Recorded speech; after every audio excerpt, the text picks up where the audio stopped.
아내가 세상을 떠난 지 불과 석 달, 26살의 젊은 남편이 105세 할머니와 결혼한다는 소식이 전해졌습니다. 그리고 그 결혼식 뒤에 숨겨진 충격적인 진실이 밝혀졌을 때 마을 사람 모두는 경악을 금치 못했습니다. 고요하던 강원도의 작은 산골 마을, 청산리가 발칵 뒤집힌 것은 26 청년 김민준 씨의 소식 때문이었습니다. 아내가 죽은 지 채석 달도 되지 않은 그가 마을 최고령인 105세 박순자 할머니와 혼인신고를 올린다는 것이었습니다. 그 소문은 바람보다 빠르게 퍼져나갔습니다. 어떤 이는 어이없어 헛웃음을 쳤고, 어떤 이는 돈에 미쳤다며 손가락질했으며, 또 어떤 이는 말세라며 혀를 찼습니다. 민준이 그놈, 드디어 미친 개로구나. 김민준은 본래 말수가 적고 성실한 목수였습니다. 그의 작은 집은 산빛 아래 아늑하게 자리 잡고 있었고, 뜰 앞에는 오래된 감나무가, 집 뒤로는 사계절 내내 맑은 계곡물이 흘렀죠. 평소 그는 누구와도 척을 지는 법이 없는 착한 청년이었습니다. 하지만 아내가 세상을 떠난 뒤 그는 영혼을 잃은 사람처럼 변했습니다. 낮에는 멍하니 일하고 밤에는 아내의 영정 사진 앞에 말없이 앉아 있을 뿐이었죠. 그의 아내 이수지는 24살의 고운 여인이었습니다. 지독한 심장병으로 너무 일찍 남편 곁을 떠나고 말았죠. 그녀의 장례식 날, 온 산을 하얗게 뒤덮을 만큼 큰 눈이 내렸고 마을 사람 모두가 젊은 부부의 이별을 슬퍼했습니다. 아내의 영정 사진을 끌어안고 땅바닥에 주저앉아 오열하던 민준의 모습은 보는 이의 가슴을 미어지게 했습니다. 당신이 말한 대로 나 잘 살아볼게. 이것이 그가 아내에게 한 마지막 약속이었습니다. 하지만 그 누구도 그 약속이 이토록 기이하고 믿기 힘든 이야기로 이어질 줄은 상상하지 못했습니다. 석 달 후, 민주는 슬픔을 딛고 다시 일을 시작했습니다. 그러던 어느 날 오후, 그는 마을 어귀에 사는 105세 박순자 할머니가 길가에 쓰러져 있는 것을 발견했습니다. 박 할머니는 남편도 자식도 없이 외롭게 살아온 분이었습니다. 가끔 먼 친척 조카가 들를 뿐이었죠. 젊었을 적 가난한 이들을 곧잘 도왔지만 어딘가 괴팍하고 날카로운 눈빛 때문에 마을 사람들은 그를 어렵게 대했습니다. 민주는 할머니를 업어 집으로 모셨습니다. 그리고는 마치 친할머니를 대하듯 정성껏 죽을 끓이고 물수건으로 몸을 닦아주었죠. 정신을 차린 할머니는 민준을 보며 떨리는 목소리로 물었습니다. 자네, 혹시 김씨인가? 민준은 놀라며 고개를 끄덕였습니다. 네, 할머니, 김민준입니다. 그러자 할머니는 먼 곳을 바라보며 눈물을 글썽였습니다. 그렇구나. 그 얼굴, 그 눈빛, 옛날 그분과 너무나 닮았어. 그 알 수 없는 말에 민준은 어리둥절했습니다. 그저 할머니가 연세가 많아 잠시 정신이 흐려지신 것이라 생각했죠. 하지만 그날 이후 박 할머니는 민준에게 계속 자신을 돌봐달라고 부탁했습니다. 민준과 자신 사이에는 아주 특별한 인연이 있다면서 그를 만난 것이 평생의 기다림이었다는 알 수 없는 말을 되풀이했습니다. 소문은 그때부터 시작되었습니다. 민준이 매일같이 할머니의 집을 드나드는 것을 본 마을 사람들은 저마다 수군거리기 시작했죠. 효심이 지극해서 저러는 걸 거야. 아니야. 할망구 재산 노리고 접근하는 거지. 그 영감탱이가 땅 부자라는 소문이 있어. 소문은 찻집과 장터를 떠돌며 눈덩이처럼 불어났습니다. 목공소 동료들마저 그의 등 뒤에서 쑥덕거렸죠. 그리고 마침내 어느 날 아침 폭탄 같은 소식이 터졌습니다. 김민준과 박순자 할머니가 혼인신고를 했다는 것이었습니다. 읍사무소의 붉은 직인이 선명하게 찍힌 혼인관계 증명서는 온 마을을 벌집 쑤시듯 들끓게 만들었습니다. 사람들은 사실 확인을 위해 할머니의 집으로 몰려들었고 어떤 이는 이 기막힌 광경을 영상으로 찍어 돈 때문에 105세 할머니와 결혼한 26세 청년이라는 자극적인 제목으로 인터넷에 올리기까지 했습니다. 강 이장님도 이 소식을 듣고는 망연자실했습니다. 어릴 적부터 봐온 민주는 결코 욕심 많은 아이가 아니었기 때문입니다. 이건 그의 상상을 아득히 뛰어넘는 일이었습니다. 그는 직접 민준을 찾아가 자초지종을 묻기로 결심했습니다. 세상의 모든 비난과 조롱의 한가운데 선 김민준은 여전히 침묵을 지켰습니다. 그는 딱 한마디만 내뱉었을 뿐입니다. 저는 약속과 은혜를 지키기 위해 이 일을 하는 겁니다. 이 말은 마을 사람들의 호기심을 더욱 증폭시켰습니다. 26 청년과 105세 할머니 사이에 대체 무슨 은혜가 있다는 말인가? 아무도 그 답을 알지 못했고 그 기이한 혼인신고서 뒤에 70년 넘게 묻혀있던 거대한 비밀과 아직 갚지 못한 애틋한 은혜의 빚이 숨겨져 있다는 사실을 짐작조차 하지 못했습니다. 그날 밤 또다시 비가 내렸습니다. 작은 흙집안 박순자 할머니는 조용히 누워 민준이 약을 다리는 모습을 바라보았습니다. 희미한 백열등 불빛이 벽에 걸린 안에 수진의 사진을 비추었고 민준의 그림자가 길게 늘어져 있었습니다. 할머니가 떨리는 목소리로 속삭였습니다.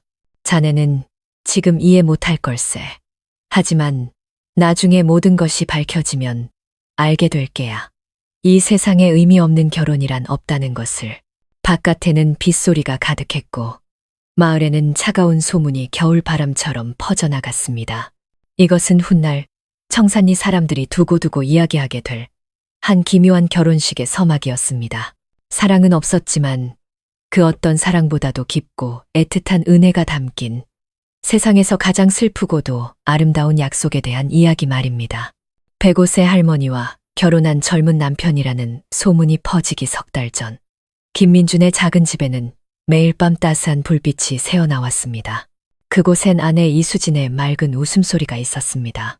작고 아담한 체구에 긴 머리를 단정하게 묶고 다니던 그녀는 언제나 온화한 미소를 띤 채 살림을 꾸려나가는 현명한 여자였습니다.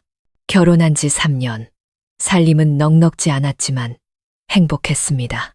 민주는 목공소에서 일했고 수지는 집 앞에서 작은 가게를 꾸렸습니다. 매일 아침 민준이 일터로 나설 때면 수지는 그의 손에 도시락을 쥐어주며 나지막이 속삭였습니다. 밥 거르지 마요. 살 빠지면 나 화낼 거예요. 민주는 그저 웃으며 아내의 손을 잡았습니다. 그 순간만큼은 세상 그 무엇도 부럽지 않았죠. 하지만 행복은 영원하지 않았습니다. 5월의 어느 무더운 오후, 가게 앞에서 물건을 정리하던 수진이 갑자기 쓰러졌습니다. 민준이 정신없이 달려왔을 때 그녀는 이미 마을 보건소로 옮겨진 뒤였습니다. 의사는 고개를 저으며 말했습니다. 선천성 심장병입니다. 너무 늦게 발견했어요. 청천벽력 같은 소식이었습니다. 민주는 아내를 끌어안고 어린아이처럼 울부짖었습니다. 수지는 힘겹게 눈을 떠 남편의 뺨을 어루만졌습니다. 그녀의 미소는 언제나처럼 온화했습니다. 울지 마요. 다음 생이 있다면 그때도 당신 아내 할래요. 하지만 내가 없더라도 당신은 꼭 잘 살아야 해요. 알았죠. 그녀의 말은 점점 끊겼고 손은 힘없이 미끄러져 내렸습니다. 그리고 두 눈이 영원히 감겼습니다. 작은 진료실은 숨막히는 정적에 휩싸였습니다. 수진의 장례는 억수같이 비가 쏟아지는 날 치러졌습니다. 민주는 한마디 말도 없이 넋나간 얼굴로 관 앞에 앉아 있었습니다.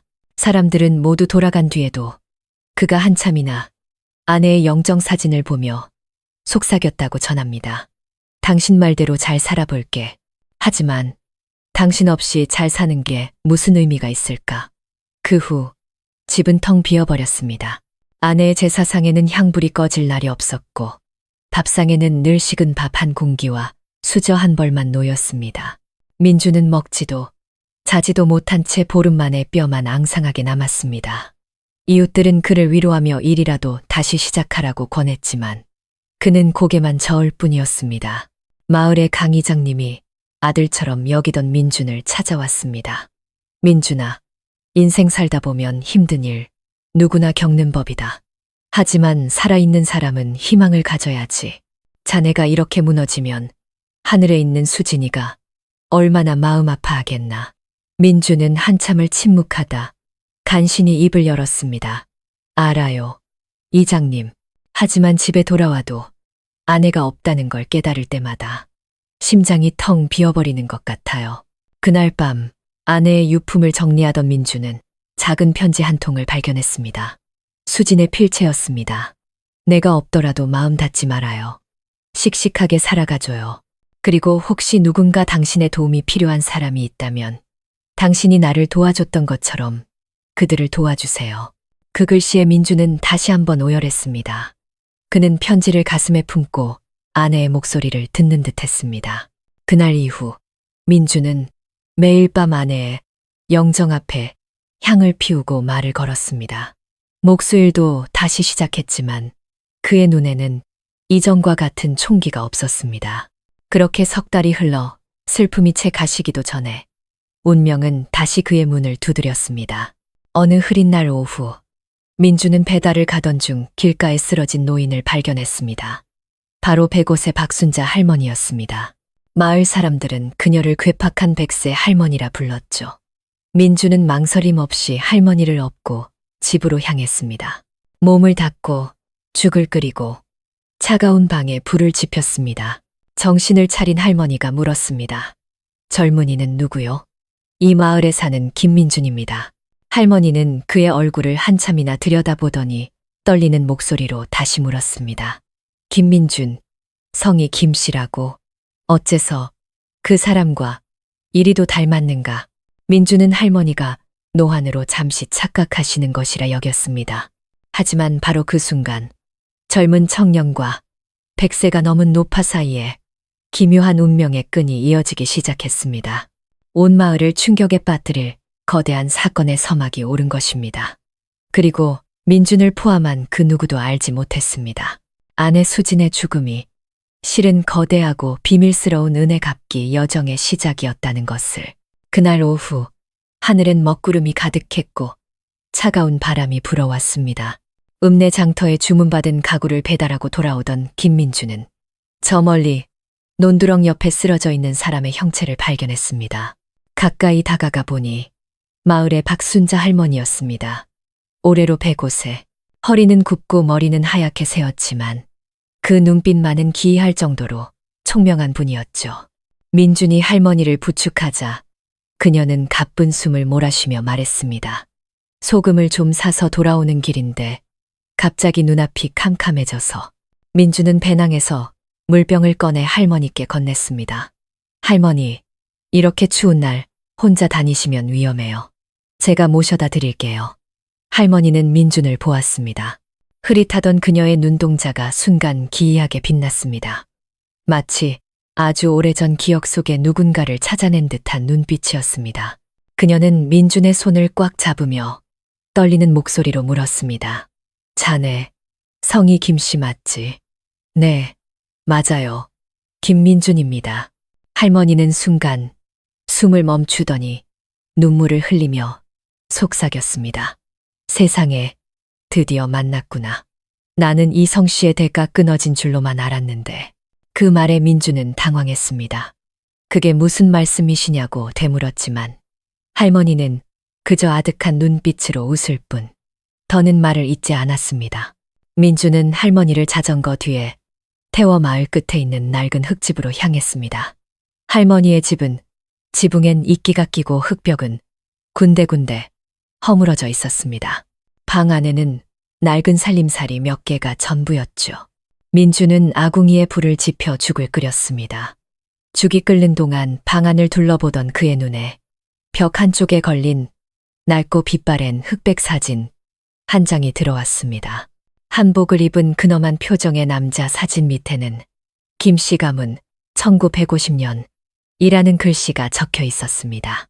민주는 순간 숨을 멈췄습니다. 자신의 성씨와 같았기 때문입니다. 할머니가 정신을 차렸을 때 민주는 따뜻한 죽을 건넸습니다.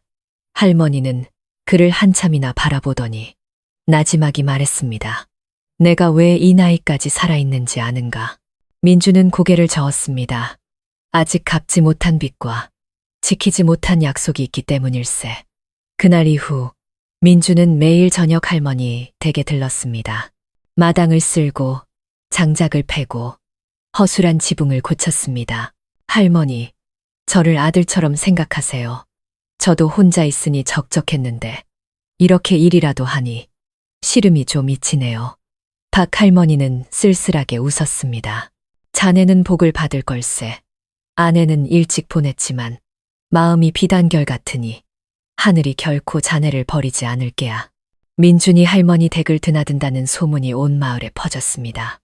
어떤 이는 효자라 칭찬했고 어떤 이는 분명 꿍꿍이가 있을 것이라 비아냥거렸습니다. 민주는 묵묵히 그 말들을 감내했습니다. 그에게 할머니의 모습은 한 번도 뵌 적 없는 어머니의 그림자처럼 아련하고 따뜻하게 느껴졌기 때문입니다. 어느 날 밤 할머니는 민준을 붙잡고 말했습니다.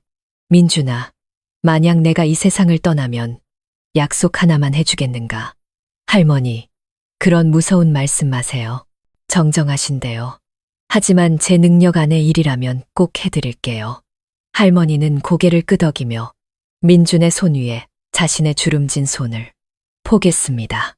고맙네. 사람들은 내가 외롭다지만 이제는 외롭지 않구나. 그날 이후 민주는 묘한 안도감을 느꼈습니다.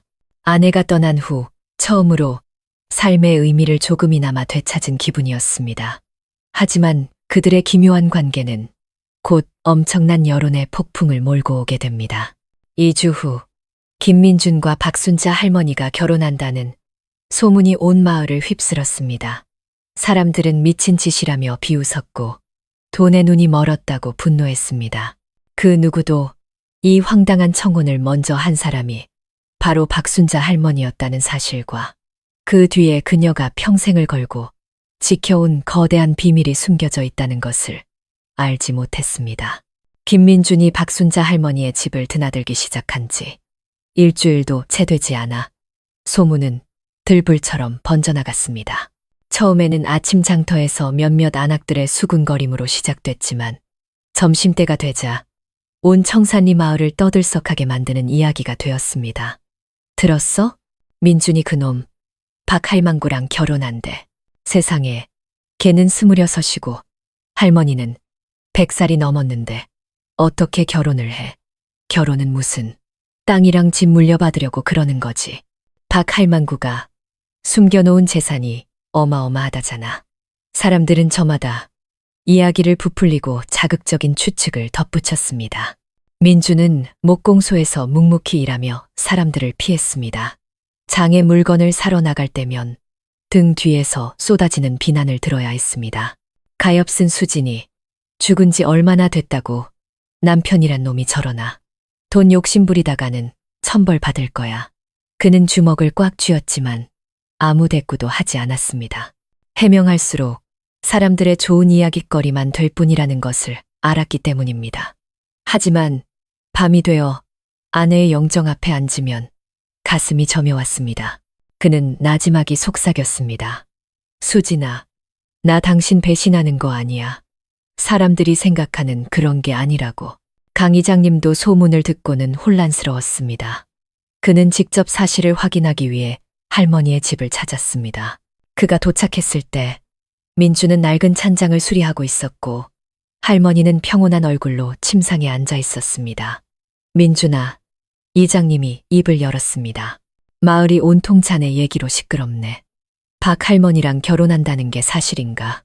민준이 대답하려던 찰나 할머니가 먼저 입을 열었습니다. 그녀의 목소리는 약했지만 단호했습니다. 맞소, 이장님. 내가 먼저 청했소. 그 말에 이장님은 할 말을 잃었습니다. 할머니, 그게 무슨 말씀이십니까? 왜 민준이와 결혼을? 할머니는 희미하게 미소 지었습니다. 이장님, 나는 한 세기를 넘게 살면서 세상의 온갖 일을 다 겪었소. 이제 와서 남들 손가락질이 무서울 게 없지. 그저 눈 감기 전에 아주 오랫동안 마음에 품어왔던 빚을 갚고 싶을 뿐이요. 할머니는 민준의 손을 잡으며 말을 이었습니다. 이 아이는 돈 때문에 날 돕는 게 아니오.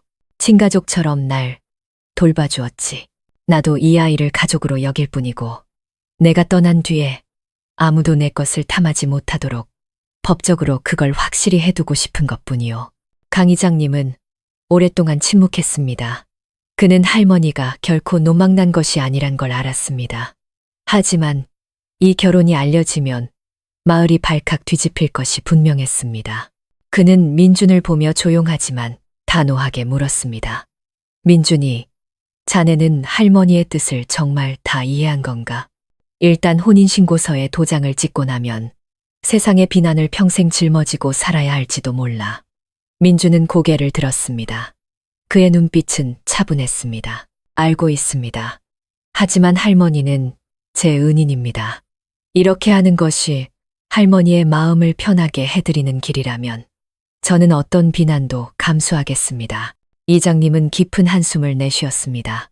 그는 두 사람을 보며 안타까움과 걱정이 교차하는 것을 느꼈습니다. 알겠네. 두 사람이 정 그렇다면 내가 증인이 되어주지. 하지만 이것만은 명심하게. 세상 모든 일에는 인과응보가 따르는 법이야. 부끄럽지 않게 살아야 하네. 박 할머니가 온화하게 미소 지었습니다. 고맙소, 이장님. 내가 눈 감을 때 사람들이 나를 그저 은혜를 지킨 사람으로만 기억해주면 더 바랄 게 없겠소. 사흘 후 붉은 직인이 찍힌 혼인관계 증명서가 발급되었습니다. 젊은 청년과 100세 할머니가 증명서를 들고 찍은 사진은 순식간에 지역 인터넷 커뮤니티로 퍼져나갔습니다. 사람들은 경악했고 조롱 섞인 댓글과 악플을 쏟아냈습니다. 현대판 콩쥐팥쥐네. 사랑도 없는데 재산 때문에 결혼하다니. 돈이 뭔지. 참. 민주는 그 모든 것을 묵묵히 읽었습니다. 그날 밤 그는 아내의 제단 앞에 향 3개를 피우고 나지막이 말했습니다. 여보, 내가 틀렸다면 나를 원망해. 하지만 나는 내가 옳다고 믿는 일을 할 뿐이야. 박 할머니의 작은 집, 호롱불 아래 놓인 혼인관계 증명서. 한 장이 온 마을을 뒤흔들고 있었습니다. 하지만 그 누구도 몰랐습니다. 그 종이 한 장으로 인해 앞으로 상상도 못할 사건들이 연이어 터져 나올 것이라는 사실을, 그리고 모든 사람들이 자신의 편견을 되돌아보게 될 것이라는 것을 말입니다. 세상의 모든 결혼이 사랑이나 돈 때문에 이루어지는 것은 아니며 때로는 의리라는 이름으로 맺어지기도 한다는 것을 말입니다. 그해 5월 15일 평화롭던 청산리 마을이 이상하리만치 활기를 띠었습니다. 하지만 그 활기는 흥겨운 잔치 분위기가 아니었습니다. 마을 역사상 가장 기괴한 결혼식을 구경하려는 사람들의 호기심 때문이었죠. 26 김민준과 105세 박순자 할머니의 결혼식 말입니다. 이른 아침부터 마을 사람들은 어귀에 모여들었습니다. 어떤 이는 휴대폰 카메라를 켰고 어떤 이는 비웃으며 수군거렸습니다. 진짜로 하는지 어디 한번 보자고. 박할망구, 노망이 단단히 들었지. 젊은 놈한테 홀려가지고 돈 때문에 부끄러운 줄도 모르는군. 세상의 비난에도 불구하고 마을 끝 작은 집에서는 조촐한 예식이 거행되었습니다. 풍악도 하객도 없었습니다. 오직 강 이장님과 마을 어르신 두 분만이 증인으로 참석했을 뿐입니다. 박 할머니는 낡은 나무 의자에 앉아 하얀 국화 꽃다발을 들고 있었습니다. 주름진 얼굴, 하지만 그 눈빛만은 기이할 정도로 맑았습니다. 김민주는 하얀 셔츠에 검은 바지를 입고 단정하게 서 있었습니다. 그는 웃지 않았습니다. 그저 읍사무소 직원이 혼인 서약을 낭독할 때 조용히 고개를 숙일 뿐이었습니다. 법률에 의거하여 금일 청산리 읍사무소는 1920년생 박순자님과 1999년생 김민주님의 자발적 혼인이 성립되었음을 증명합니다. 조용한 공간에 도장 찍는 소리가 유난히 크게 울렸습니다. 강 이장님은 그 광경을 무거운 마음으로 지켜보았습니다. 서명이 끝나자 할머니는 미소를 지으며 앙상한 손으로 민준의 손을 잡았습니다. 고맙네, 젊은이. 이제야 마음이 놓이는군. 민준은 고개를 숙였습니다. 그런 말씀 마세요, 할머니. 저는 그저 할머니께서 건강하게 오래 사시길 바랄 뿐입니다. 할머니는 고개를 저었습니다.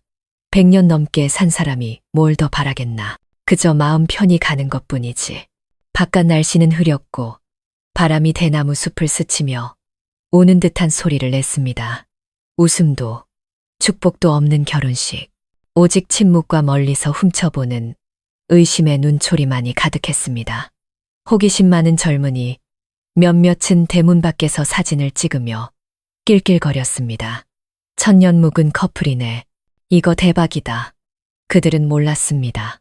그 순간 할머니가 지었던 미소가 평온하면서도 거대한 비밀을 감춘 마지막 미소였다는 것을. 낡은 카메라로 찍은 결혼 사진은 기묘했습니다. 중앙에 앉은 할머니의 온화한 표정, 그 옆에 선 민준의 침울한 얼굴, 그리고 그들 뒤로 빛바랜 벽에 걸려있는 죽은 아내, 수진의 영정사진.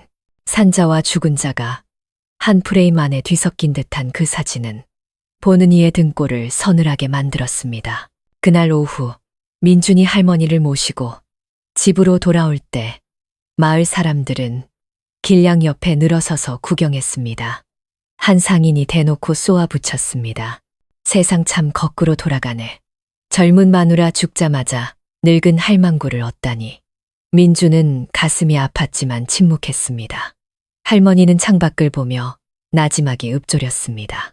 세상 사람들 입이 나를 죽이는 게 아니라 제 마음을 더럽힐 뿐이지. 그날 밤 민주는 호롱불 아래 놓인 혼인관계 증명서를 오랫동안 바라보았습니다. 그는 이 순간부터 자신의 삶이 더 이상 평온하지 않으리라는 것을 직감했습니다. 하지만 은혜를 지키기로 한 이상 모든 비난을 감수해야 한다고 다짐했습니다. 밤이 깊어지자 방 안에서 할머니의 쇠약한 목소리가 들려왔습니다. 민준아, 내일은 장에 나가지 말거라.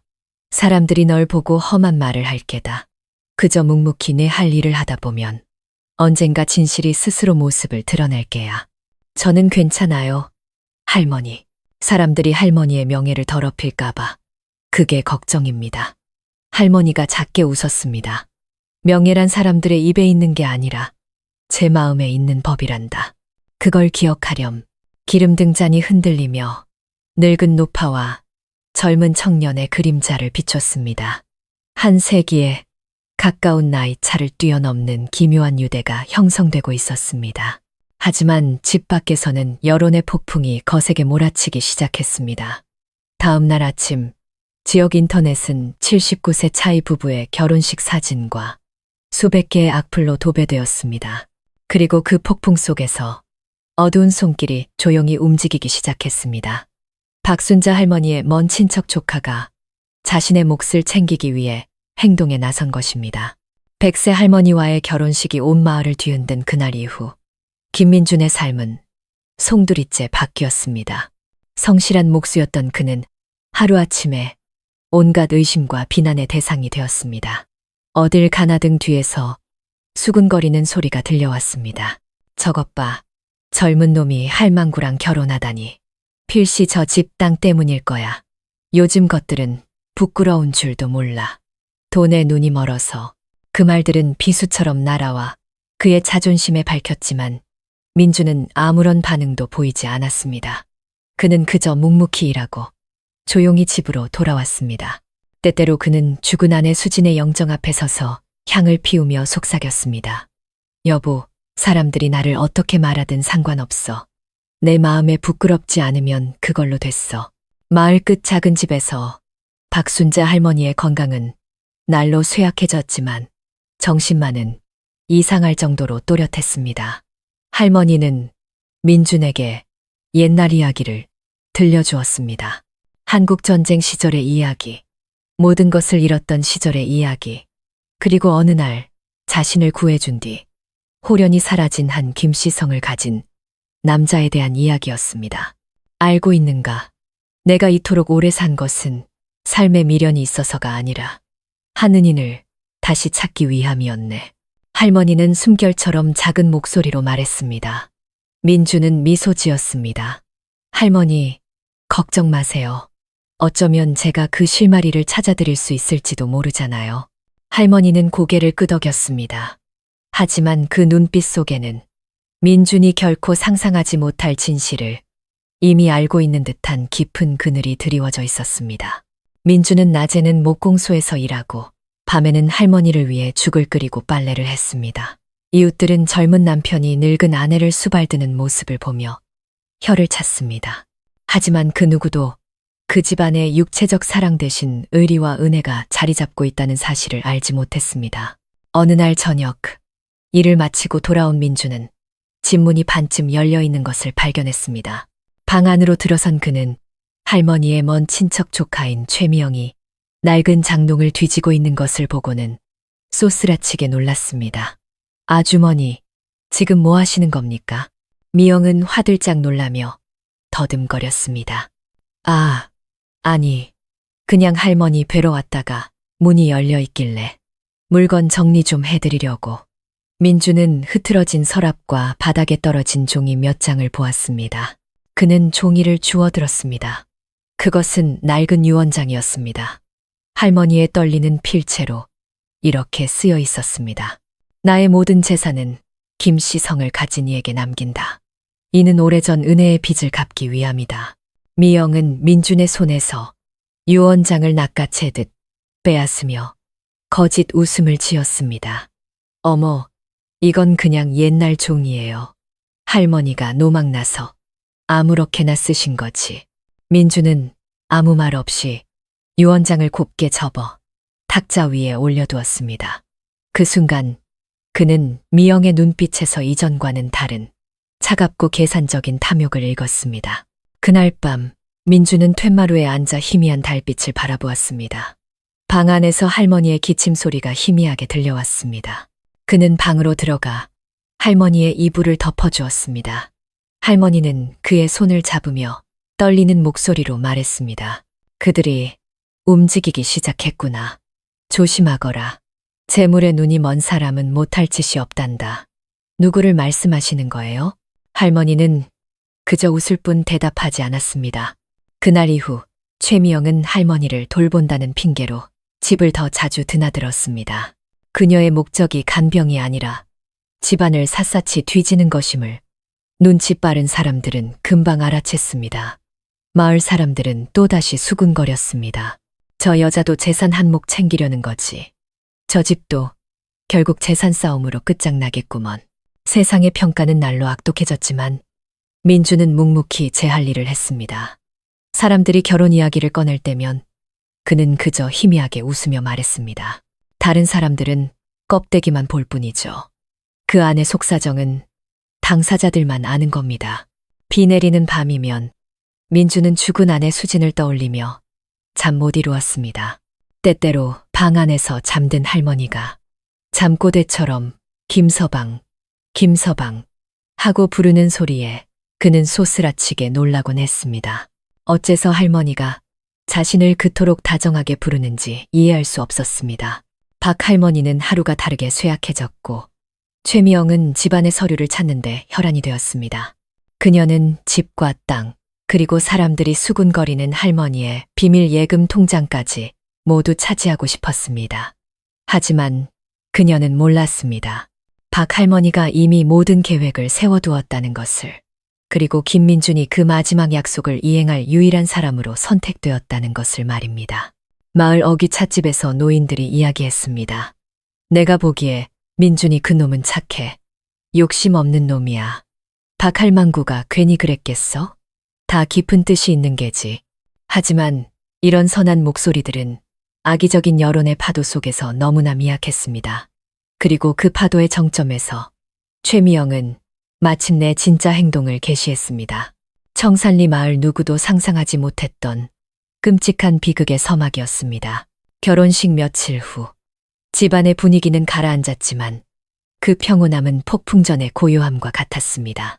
박 할머니는 눈에 띄게 쇠약해졌지만 민준을 바라보는 눈빛만은 여전히 깊은 신뢰로 가득했습니다. 늦가을의 어느 쌀쌀한 오후 민준이 목공소에서 돌아왔을 때 집 문이 활짝 열려 있었습니다. 방 안에는 최미영이 낡은 장롱 앞에서 누렇게 변한 서류 뭉치를 들고 서 있었습니다. 할머니는 창백한 얼굴로 침상에 힘없이 누워 계셨죠. 아주머니, 또 뭘 찾으시는 겁니까? 민준의 목소리는 평소보다 차가웠습니다. 미영은 화들짝 놀라더니 이내 태연한 척 대답했습니다. 그냥 낡은 서류 좀 정리하려고. 할머니가 연세가 많으셔서 잃어버릴까봐 걱정돼서. 민주는 할머니를 보았습니다. 할머니는 힘없이 고개를 저으며 상대하지 말라는 듯한 눈빛을 보냈습니다. 그는 조용히 할머니 곁으로 가 이불을 바로 덮어드렸습니다. 그날 밤 미영이 돌아간 후 할머니는 민준을 가까이 불렀습니다. 얘야, 저 장롱 서랍 안에 내가 3년 전에 써둔 편지가 있다. 내가 눈을 감거든 그걸 꼭 읽어보거라. 할머니, 그런 말씀 마세요. 오래오래 사셔야죠. 할머니는 슬프게 웃었습니다. 사람은 누구나 가는 법이란다. 100년 넘게 살면서 나는 단 한 가지 일을 마무리하기 위해 기다려왔을 뿐이야. 그 편지는 너에게 남기는 마지막 설명이다. 민주는 할머니의 앙상한 손을 잡았습니다. 맥박이 희미하게 느껴졌습니다. 대체 왜 할머니가 자신을 이토록 믿는지 그는 도무지 알 수 없었습니다. 다음 날 아침 민준이 일찍 일터로 나간 사이 미영은 다시 할머니 댁에 찾아왔습니다. 그녀는 집요하게 집안을 뒤지다 마침내 자물쇠로 잠긴 작은 나무 상자를 발견했습니다. 머리핀으로 자물쇠를 따자 안에는 붉은 실로 묶인 서류 뭉치가 있었습니다. 바로 할머니가 말했던 유언장이었습니다. 나의 전 재산, 집과 땅, 그리고 예금은 모두 김씨성을 가진 이에게 상속한다. 이는 1950년 전란 속에서 나의 목숨을 구해준 은인의 후손에게 빚을 갚기 위함이다. 만약 그 후손을 찾지 못할 경우 내가 눈 감을 때 마지막으로 나를 돌본 이에게 상속한다. 미영의 눈이 탐욕으로 번득였습니다. 김씨성을 가진 놈이라면 김민준 그 놈이잖아. 안 돼. 이건 전부 내 것이어야 해. 그녀는 유언장의 한 귀퉁이를 몰래 찢어 주머니에 넣고는 상자를 원래대로 되돌려 놓았습니다. 하지만 눈을 감고 있던 할머니는 모든 것을 알고 있었습니다. 그녀가 희미하게 눈을 뜨며 말했습니다. 욕심이 과하구나, 미영아. 재물은 가져갈 수 없는 것을 어찌하여 그것 때문에 네 마음을 더럽히느냐. 미영은 섬뜩했지만 애써 태연한 척했습니다. 할머니, 억울해요. 저는 그냥 서류를 잘 보관하려던 것뿐이에요. 할머니는 그녀의 눈을 똑바로 쳐다보았습니다. 그 눈빛은 모든 것을 꿰뚫어보는 듯했습니다. 내가 늙었지만 눈까지 먼 것은 아니다. 내 재산은 은혜를 갚기 위한 것이지 원수를 갚기 위한 것이 아니란 걸 명심해라. 미영은 창백해진 얼굴로 도망치듯 집을 나섰지만 그녀의 마음속에서는 모든 것을 차지하려는 욕망이 더욱 불타올랐습니다. 그날 밤 그녀는 읍사무소에서 일하는 지인을 찾아가 유언자가 사망하기 전에 재산을 양도받는 방법을 물었습니다. 그 지인은 만약 할머니가 지금 당장 상속인을 다른 사람으로 바꾸는 서류에 도장을 찍으면 기존 유언장은 효력을 잃게 된다는 힌트를 주었습니다. 미영의 눈이 빛났습니다. 그녀는 수단과 방법을 가리지 않고 할머니의 도장을 받아내리라 결심했습니다. 그 시각 민주는 아무것도 모른 채 할머니 곁에서 마을 이야기를 들려드리고 있었습니다. 할머니, 기운 내세요. 네 마음 씀씀이가 참 곱구나.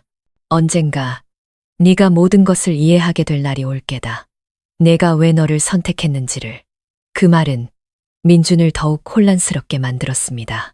그가 무언가 더 물어보려 했을 때 할머니는 이미 눈을 감고 잠이 들어 있었습니다.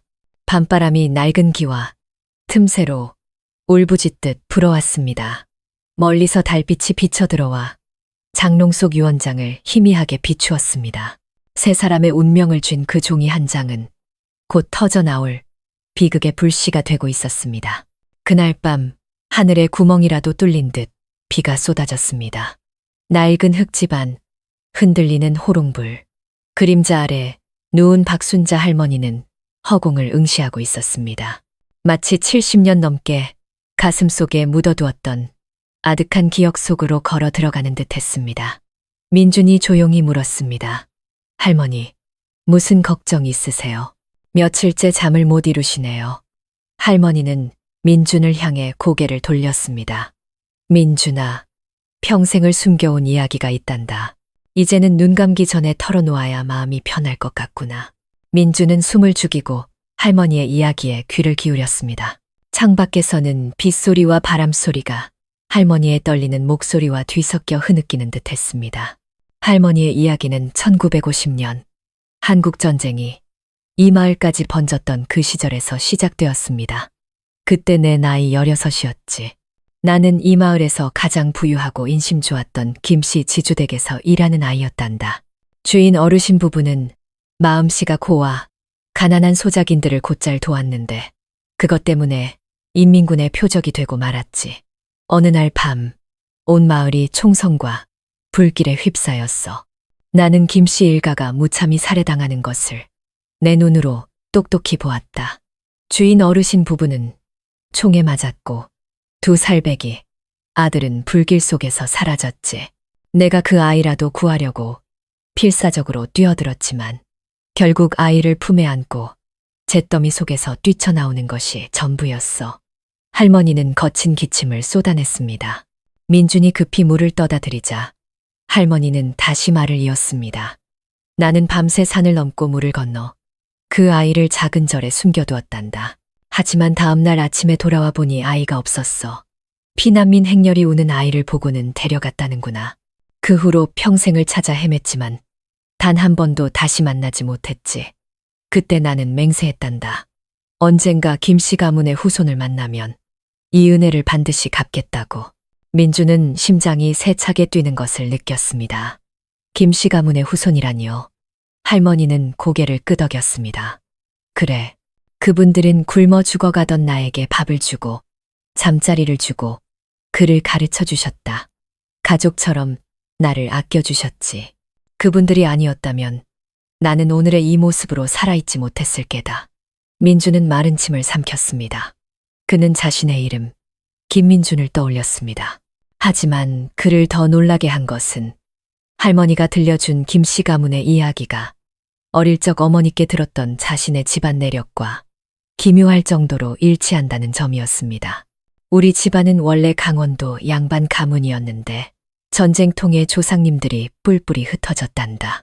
민주는 할머니를 보며 어렴풋한 예감에 휩싸였습니다.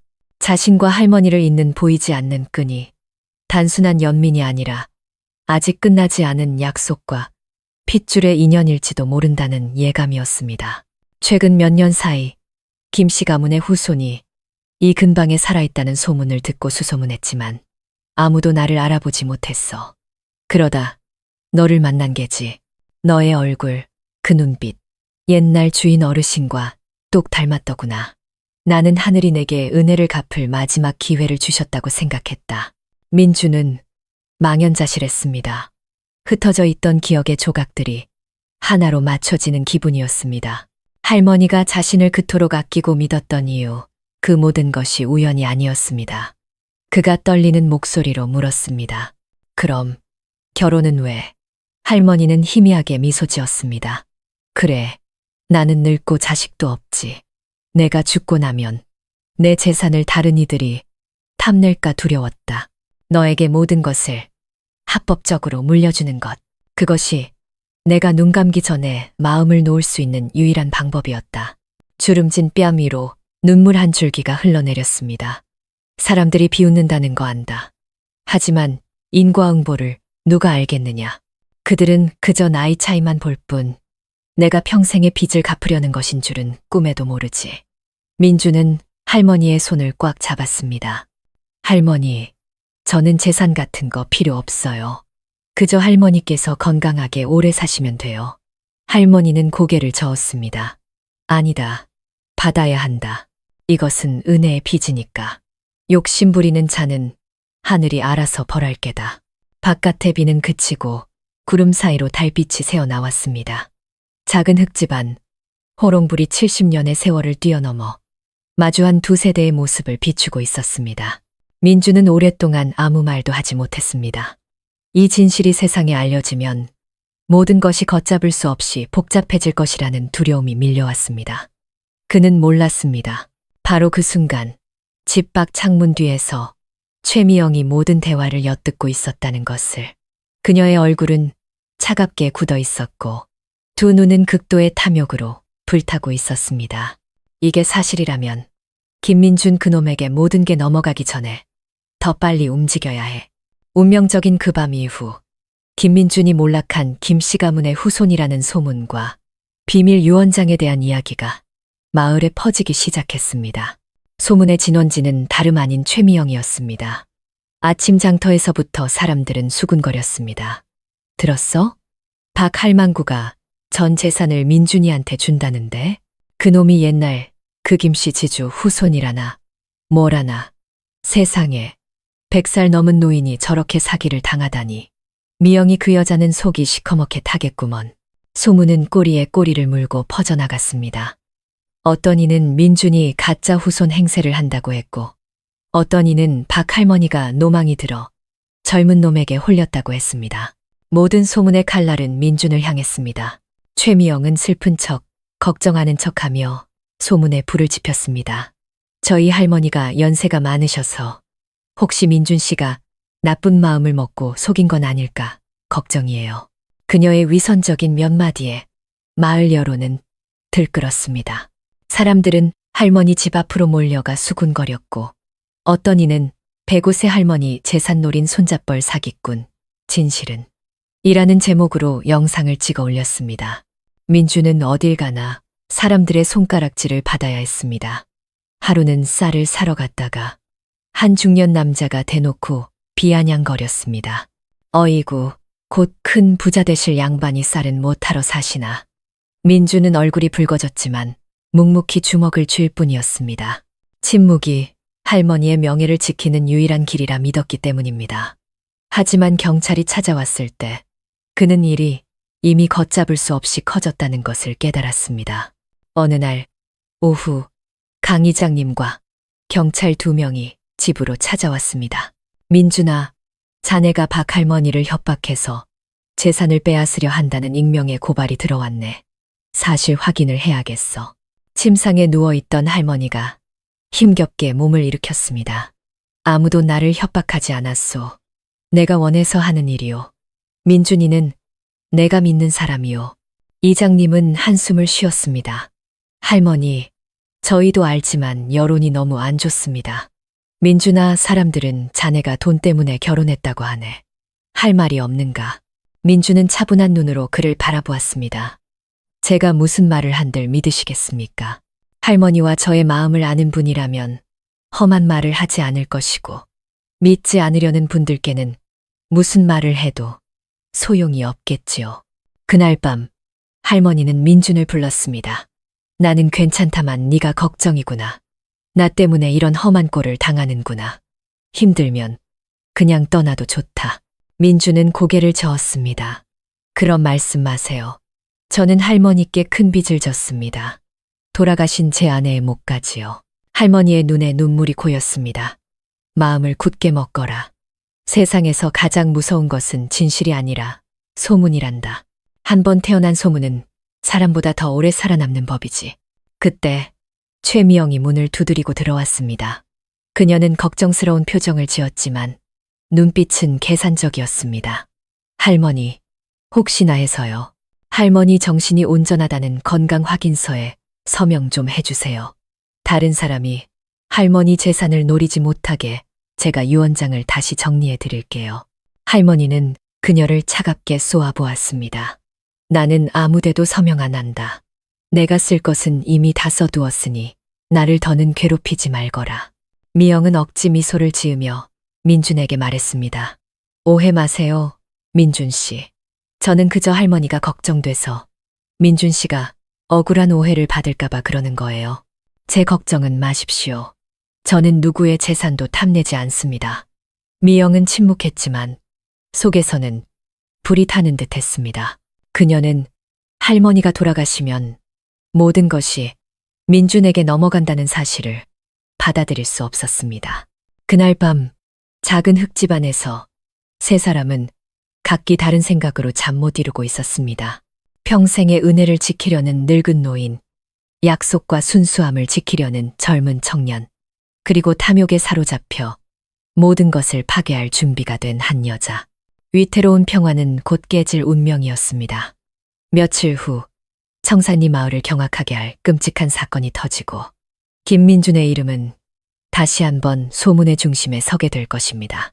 이번에는 단순한 의심이 아니라 그가 저지르지도 않은 끔찍한 범죄의 낙인과 함께 말입니다.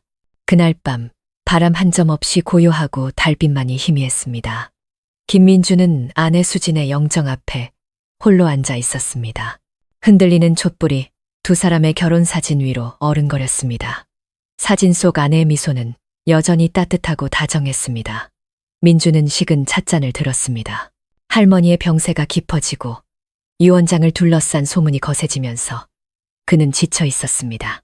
온 세상이 자신에게 등 돌린 듯한 외로움 속에서 할머니의 주름진 손만이 유일한 위안이었습니다. 그는 향을 하나 더 피우며 죽은 아내에게 속삭였습니다.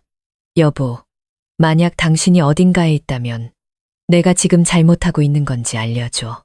촛불이 흔들리더니 촛농 한 방울이 눈물처럼 뚝 떨어졌습니다. 그는 한숨을 쉬며 아내의 유품이 담긴 낡은 나무 상자를 정리했습니다.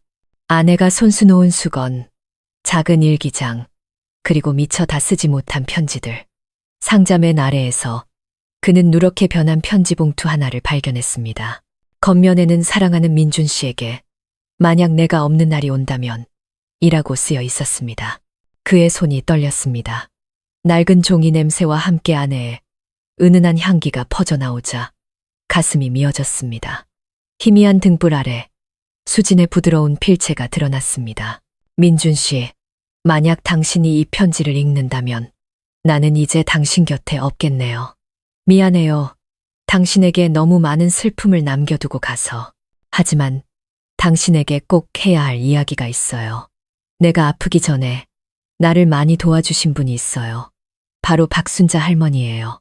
그때 나는 치료비가 없어 절망하고 있었는데 할머니께서 아무도 모르게 나를 병원에 데려가 주셨어요. 그리고는 이렇게 말씀하셨죠. 나중에 김시성을 가진 사람을 찾아 내 은혜를 갚도록 도와주기만 하면 된다. 나는 그때 할머니의 말씀이 무슨 뜻인지 몰랐지만 그 눈빛이 너무 슬퍼 보였어요. 마치 평생의 빚을 짊어진 사람처럼요. 여보, 만약 언젠가 박 할머니께 도움이 필요하다면 나를 대신해서 그분을 도와주세요. 단순히 은혜를 갚기 위해서가 아니라 사람의 도리로서요. 나는 이 세상의 모든 만남에는 이유가 있다고 믿어요. 당신과 할머니의 만남도 우연이 아니라 어쩌면 아주 오래전부터 정해진 인연일지도 몰라요. 당신이 그렇게 해준다면 나는 먼 곳에서도 마음 편히 웃을 수 있을 거예요. 많이 사랑해요. 당신의 수진이가. 마지막 줄을 읽었을 때 민준의 눈물은 이미 편지를 흠뻑 적시고 있었습니다. 그는 편지를 가슴에 품고 어린아이처럼 흐느꼈습니다. 모든 것이 분명해졌습니다. 할머니와의 첫 만남, 그 기묘한 인연, 그 모든 것이 우연이 아니었습니다. 그는 한참을 그렇게 앉아 있다가 다시 일어나 향을 피우고 속삭였습니다. 여보, 이제야 알았어. 할머니가 당신을 도왔고 나는 지금 당신이 원하던 일을 하고 있었던 거구나. 약속할게. 세상이 뭐라 하든 내가 할머니를 지킬게. 다음 날 아침, 민주는 그 편지를 들고 강 이장님을 찾아갔습니다. 편지를 읽은 이장님의 늙은 눈시울이 붉어졌습니다. 세상에 박 할머니와 수진이 사이에 이런 인연이 있었다니. 마을 사람들이 이 사실을 알면 아무도 자네를 욕하지 못할 걸세. 민주는 고개를 저었습니다. 아닙니다.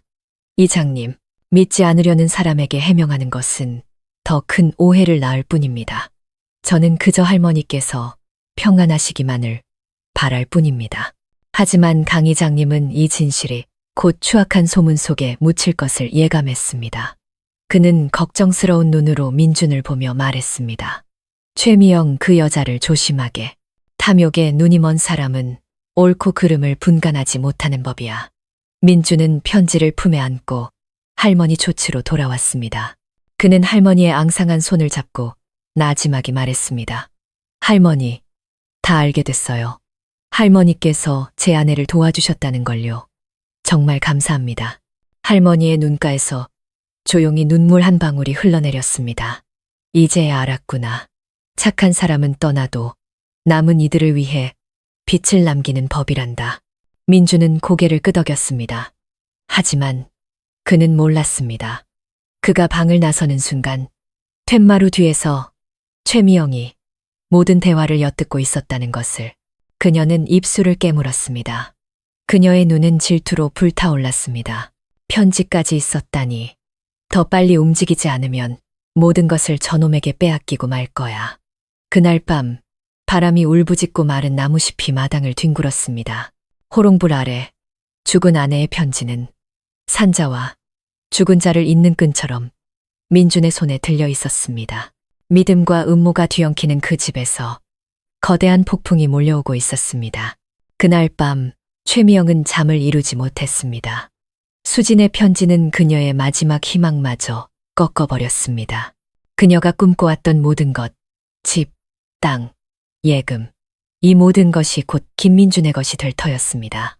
그녀는 어둠 속에서 이를 갈며 중얼거렸습니다. 절대 저놈에게 모든 걸 넘겨줄 수 없어. 그녀는 마을에 떠도는 소문을 이용하기로 결심했습니다. 김민준에게 할머니를 독살하려 한 파렴치한이라는 누명을 씌우기로 한 것입니다. 며칠 후 그녀는 갑자기 살갑게 굴며 매일같이 할머니를 찾아왔습니다. 할머니, 제가 찹쌀죽 쑤어왔어요. 따뜻할 때 드세요. 몸이 쇠약해진 할머니는 민준이 떠먹여주는 죽을 간신히 받아 넘기곤 했습니다. 하지만 그날은 민준이 목공소에 급한 일이 생겨 일찍 집을 나서야 했습니다. 형님은 일 보러 가세요. 제가 할머니 잘 모실게요.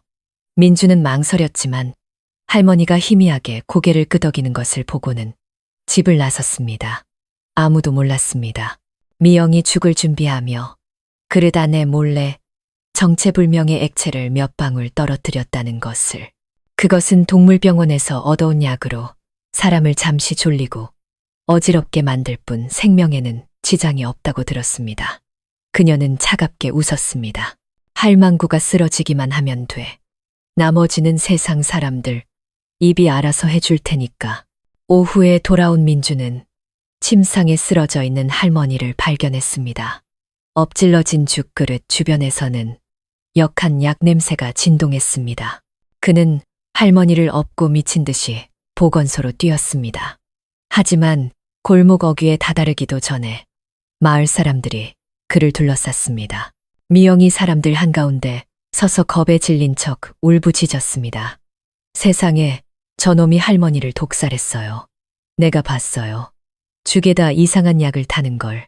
그 말은 비수처럼 날아와 민준의 심장에 박혔습니다. 그는 창백해진 얼굴로 되물었습니다. 무슨 소리예요? 나는 이제 막 일터에서 돌아왔다고요. 하지만 사람들은 그의 말을 들으려 하지 않았습니다. 재산에 눈이 멀었구먼. 저놈을 당장 경찰에 넘겨. 모든 것이 순식간에 아수라장이 되었습니다. 강 이장님이 달려와 사람들을 말리고 민준과 할머니를 보건소로 옮겼습니다. 할머니는 여전히 의식이 없었고 민준은 핏기 없는 얼굴로 조사를 받았습니다. 죽에 들어있던 약에 대해 아는 것이 있습니까? 민준은 떨리는 목소리로 대답했습니다. 저는 아무것도 모릅니다. 미영은 밖에서 슬픈 척 눈물을 훔쳤습니다. 제가 친어머니처럼 모셨는데 어떻게 저런 끔찍한 짓을. 여론은 다시 들끓었습니다. 몇 시간 만에 100세 안에 독살 시도한 26세 남편이라는 제목의 기사가 인터넷을 도배했습니다. 댓글창은 온갖 욕설과 저주로 가득 찼습니다. 보건소에서 민주는 고개를 떨구고 있었습니다. 혼수 상태에 빠지기 전 할머니가 했던 마지막 말이 귓가에 맴돌았습니다. 마음을 굳게 먹거라. 소문은 너를 죽이지 못한다. 강 이장님은 민준을 보며 마음 아파했습니다. 그는 민준이 그럴 사람이 아니라고 믿었지만 모든 증거가 그를 가리키고 있었습니다. 그날 밤 할머니는 군 병원으로 이송되었습니다. 의사는 다행히 응급처치가 빨라 목숨은 건졌다고 말했습니다. 강 이장님은 즉시 경찰에 할머니 집 주변에 CCTV 확인을 요청했습니다. 그리고 아무도 예상치 못한 장면이 포착되었습니다. 희미한 영상 속에 최미영이 민준이 돌아오기 직전 죽 그릇에 무언가를 넣는 모습이 찍혀 있었던 것입니다. 진실이 서서히 드러나고 있었지만 민준은 여전히 조사를 받고 있었습니다. 그는 바깥 세상이 자신을 어떻게 매도하고 있는지 알지 못했습니다. 진짜 범인은 발각될까 두려움에 떨고 있었죠. 청산리 마을은 또다시 잠 못 이루는 밤을 맞았습니다. 한 사람은 생사를 헤매고 한 사람은 억울한 누명을 썼으며 또 한 사람은 죄가 드러날까 공포에 떨고 있었습니다. 그리고 하늘에서는 또다시 비가 내리기 시작했습니다. 곧 모든 것을 뒤집어 놓을 거대한 반전의 서막을 알리는 비였습니다. 다음 날 아침, 비는 억수같이 쏟아져 경찰서로 향하는 흙길을 진창으로 만들었습니다. 조사실 안, 김민주는 밤새 뜬 눈으로 지새워 퀭한 얼굴로 앉아 있었습니다. 그는 침묵을 지키며 폭풍 속에서 평온을 찾으려 애쓰고 있었습니다. 김민준 씨, 어젯밤 상황을 다시 한번 자세히 설명해 주시겠습니까? 젊은 경찰관이 물었습니다. 민주는 마른 입술을 축이며 대답했습니다. 저는 목공소에서 일을 하고 있었습니다. 집에 돌아와 보니 할머니께서 쓰러져 계셨고 저는 할머니를 업고 병원으로 달려갔을 뿐입니다. 저는 아무 짓도 하지 않았습니다. 죽을 끓인 사람은 누굽니까? 최미영 아주머니입니다. 제가 할머니가 걱정돼서 부탁했습니다. 잠시 침묵이 흘렀습니다. 경찰관이 말했습니다. 국과수 감식 결과 죽에서 다량의 신경안정제가 검출되었습니다. 의사 말로는 30분만 늦었어도 할머니는 돌아가셨을 거라고 합니다. 민주는 고개를 숙였습니다. 그의 손이 가늘게 떨렸습니다. 세상에, 어떻게 사람들이 제가 그런 짓을 했다고 생각할 수 있죠. 경찰서 밖에서는 강 이장님이 차가운 비를 맞으며 서 있었습니다. 그는 경찰관에게 물었습니다. CCTV는 확인해 봤소? 네. 화질이 좋진 않지만 김민준 씨가 돌아오기 직전 한 여자가 방으로 들어가는 모습이 찍혔습니다. 이장님은 고개를 끄덕였습니다. 알겠군. 최미영, 그 여자 짓이야. 거짓말을 하고 있는 게 틀림없어. 잠시 후 경찰관은 노트북을 들고 조사실로 돌아왔습니다. 화면에는 희미하지만 분명한 영상이 재생되었습니다. 최미영이 죽그릇에 무언가를 넣고 젓는 모습, 그리고 10분 뒤 민준이 집으로 들어오는 모습. 조사실 안은 정적이 흘렀습니다. 민준은 영상을 보고 고개를 들었습니다. 그의 뺨 위로 뜨거운 눈물이 흘러내렸습니다. 그는 아무 말도 할 수 없었습니다. 경찰관이 나지막이 말했습니다. 집으로 돌아가셔도 좋습니다. 하지만 수사가 끝날 때까지 마을을 떠나시면 안 됩니다. 최미영 씨는 저희가 소환하겠습니다. 경찰서를 나선 민주는 잿빛 하늘을 올려다보았습니다. 차가운 바람이 얼굴을 때렸지만 마음은 오히려 가벼워진 기분이었습니다. 진실이 마침내 목소리를 내기 시작한 것입니다. 할머니의 집에는 여전히 무거운 침묵이 흘렀습니다. 마을 사람들은 아직도 수군거렸습니다. 강 이장님은 사람들을 돌려보내고 할머니의 침상 곁에 서 있는 민준의 어깨를 두드렸습니다. 걱정 말거라. 민준아, CCTV를 똑똑히 봤으니 네 누명은 벗겨질 게다. 하지만 마음 단단히 먹어라. 사람들의 입을 막는 건 쉽지 않을 테니 저는 괜찮아요. 그저 할머니께서 깨어나셔서 한마디만이라도 해주셨으면 좋겠어요. 그러면 죽어도 여한이 없을 겁니다. 그 말에 이장님의 눈시울이 붉어졌습니다. 온 마을의 오해를 받으면서도 이 젊은이는 오직 다른 사람만을 생각하고 있었습니다. 그날 오후 경찰이 최미영의 집을 찾아갔습니다. 문을 두드리는 소리에 그녀는 화들짝 놀라며 작은 약병을 서랍 깊숙이 숨겼습니다. 최미영 씨, 박순자 할머니 중독 사건과 관련해서 조사할 게 있습니다. 경찰서까지 동행해 주셔야겠습니다. 그녀는 억지 웃음을 지었지만 손은 가늘게 떨리고 있었습니다.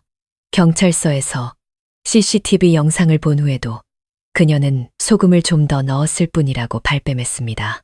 하지만 읍내 약국 주인이 그녀에게 신경안정제를 팔았다고 증언하자 그녀의 모든 거짓말은 무너져 내렸습니다.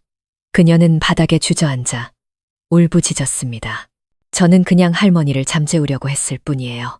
누구도 해칠 생각은 없었어요. 모든 걸 빼앗길까봐 두려웠을 뿐이라고요.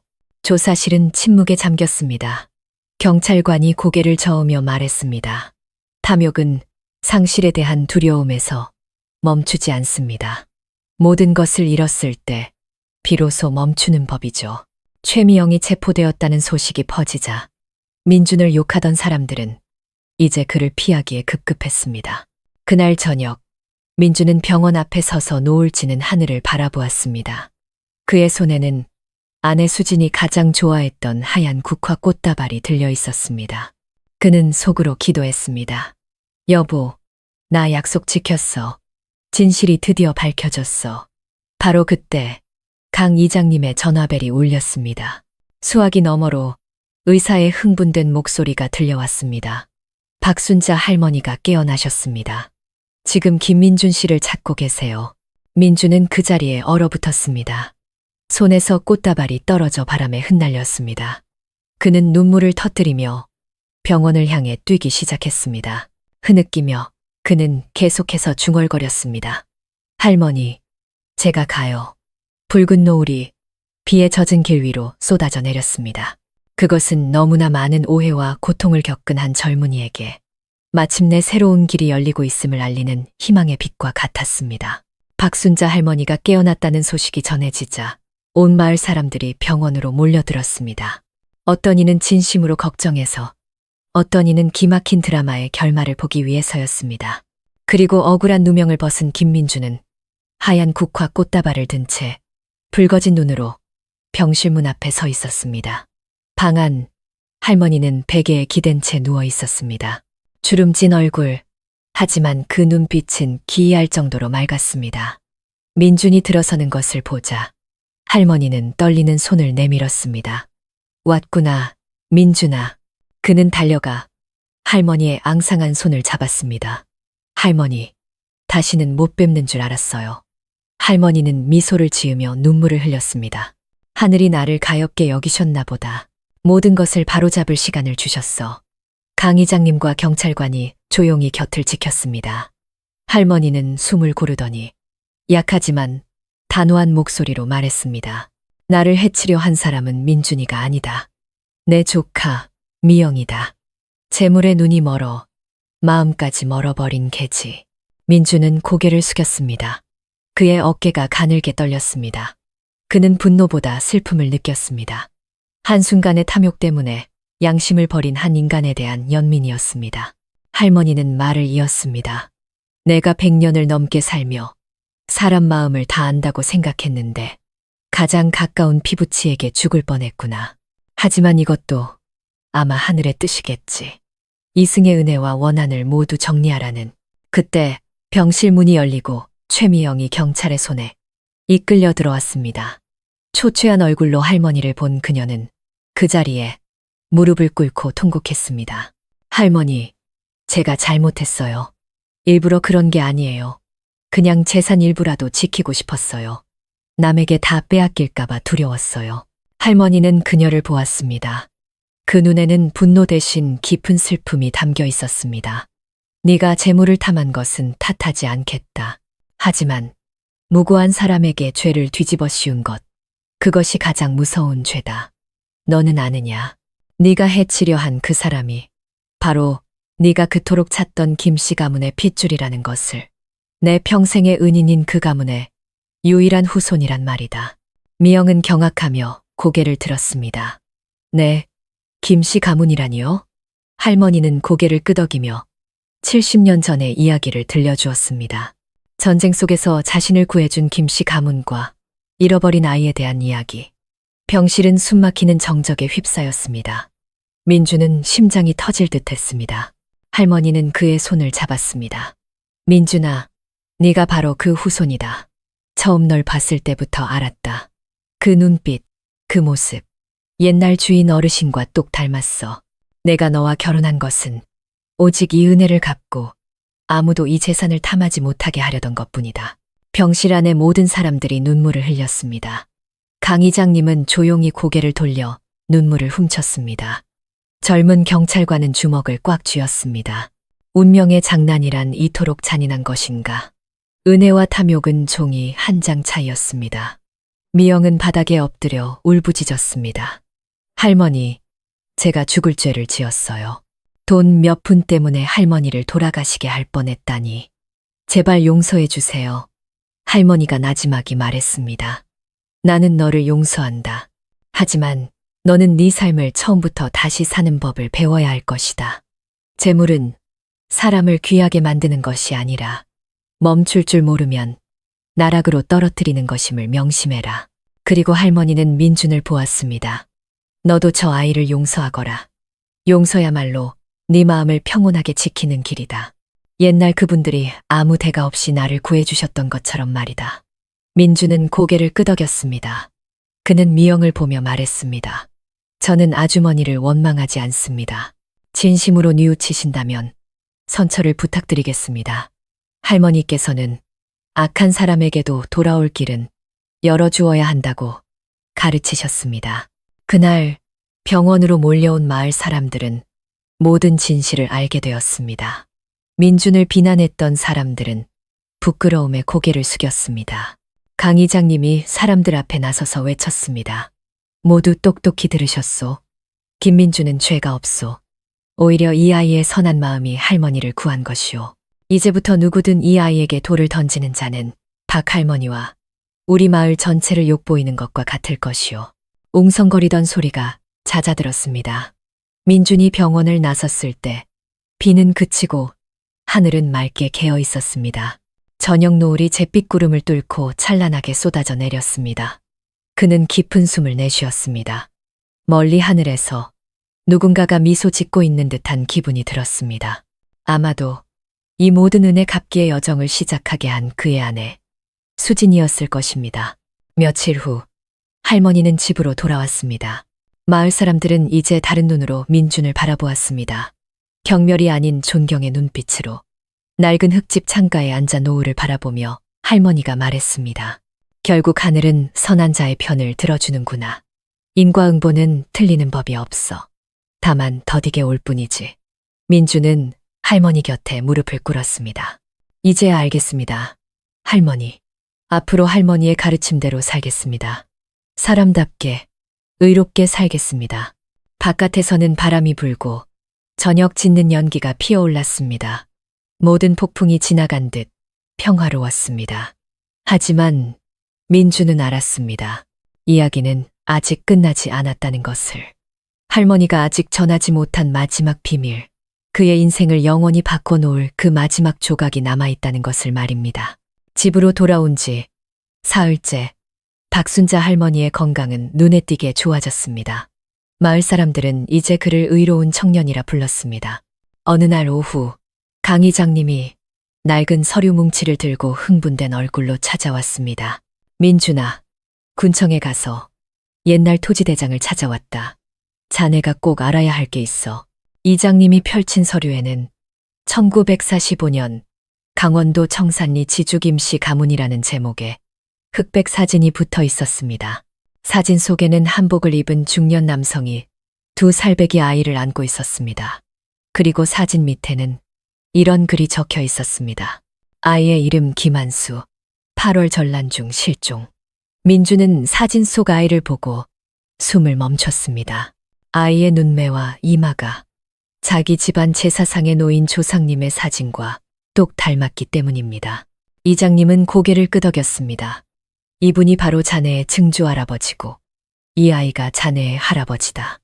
피난길에 다른 사람 손에 넘겨져 성을 바꾸고 사셨던 계지. 70년 만에 김씨 가문이 드디어 제 뿌리를 찾은 게야. 민주는 그 자리에 주저앉아 눈물을 쏟았습니다. 그는 낡은 사진을 어루만지며 아득한 시간 저편의 혈육과 연결되는 듯한 전율을 느꼈습니다. 제가 정말 그 가문의 후손이란 말입니까? 그렇다마다 단순한 후손이 아니라 박 할머니의 은인이었던 그 김씨 가문의 유일한 직계 후손이지. 방 안에 누워있던 할머니의 눈에서 눈물이 흘러내렸습니다. 하늘이 나를 버리지 않으셨구나. 내가 100년을 기다려 마침내 은인의 후손을 만났구나. 할머니는 민준을 불렀습니다. 그는 할머니의 침상 곁에 무릎을 꿇었습니다. 민준아, 네가 바로 그 핏줄이다. 옛날 네 할아버지가 굶어 죽던 나를 살려주셨다. 그 빚을 평생 갚지 못해 내 마음이 무거웠는데 이제 너를 만났으니 여한이 없구나. 할머니는 아무 빚도 없으세요. 오히려 제가 은혜를 입었습니다. 할머니 덕분에 제 뿌리를 찾고 의리가 무엇인지 배웠으니까요. 할머니는 민준의 뺨을 쓰다듬었습니다. 내 할아버지를 꼭 닮았구나.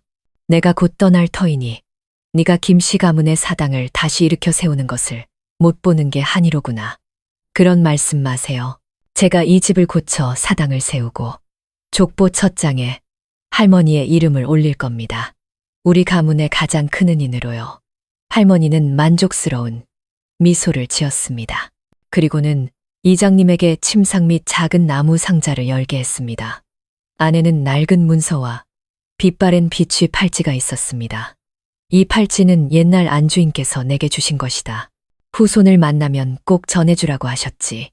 이것은 재물이 아니라 두 글자, 이내, 인니를 대대로 잇는 징표다. 민주는 팔찌를 받아들었습니다. 세월의 흔적이 묻어났지만 저녁 햇살 아래 영롱하게 빛났습니다. 그는 할머니의 온기가 팔찌를 통해 자신의 심장으로 전해지는 것을 느꼈습니다. 강 이장님은 눈물을 훔치며 말했습니다. 할머니, 이제 마음 편히 쉬셔도 됩니다. 하늘이 도우셔서 은인의 후손을 찾으셨으니 이보다 더한 복이 어디 있겠습니까? 할머니는 희미하게 미소 지으며 눈을 감았습니다. 은혜는 갚았고 빚도 털었으니 이제 미련 없이 간다. 기억하거라. 착하게 사는 것. 그것이 조상에게 은혜를 갚는 가장 큰 길이다. 민주는 할머니의 손을 잡고 흐느꼈습니다. 할머니, 약속할게요. 꼭 그렇게 살게요. 하지만 할머니는 더 이상 대답이 없었습니다. 그녀의 입가에는 평생의 숙제를 마친 사람만이 지을 수 있는 평온한 미소가 걸려 있었습니다. 붉은 저녁 노을 속에서 강 이장님은 조용히 합장했습니다. 한 세기를 넘나든 기나긴 만남이 끝나는 순간이자 한 사람의 지고지순했던 은혜 갚기 여정이 마침내 완성되는 순간이었습니다. 그날 밤 청산리 마을에는 유난히 밝은 달이 떴습니다. 사람들은 할머니의 집 지붕 위로 하늘의 빛이 쏟아져 내리는 것 같았다고 말했습니다. 마치 할머니의 영혼이 제단 앞에서 평생이 은혜를 잊지 않겠습니다라고 맹세하는 마지막 후손의 모습을 흐뭇하게 내려다보는 듯했습니다. 다음 날 아침 청산리의 하늘은 기적처럼 맑았습니다. 박순자 할머니의 부고는 온 마을을 슬픔에 잠기게 했습니다. 하지만 그 슬픔 속에는 70년의 빚을 모두 갚고 평온하게 떠난 이에 대한 깊은 존경심이 담겨 있었습니다. 민주는 하얀 상복을 입고 할머니의 영정 앞에 무릎을 꿇었습니다. 그의 얼굴은 슬펐지만 눈빛만은 깨달음을 얻은 사람처럼 맑고 단단했습니다. 할머니의 가르침대로 살겠습니다. 착하게 살고 김씨 가문을 다시 일으켜 세워 은혜라는 두 글자가 결코 사라지지 않게 하겠습니다. 할머니의 장례식은 조촐했지만 온 마을 사람들이 찾아와 그녀의 마지막 길을 배웅했습니다.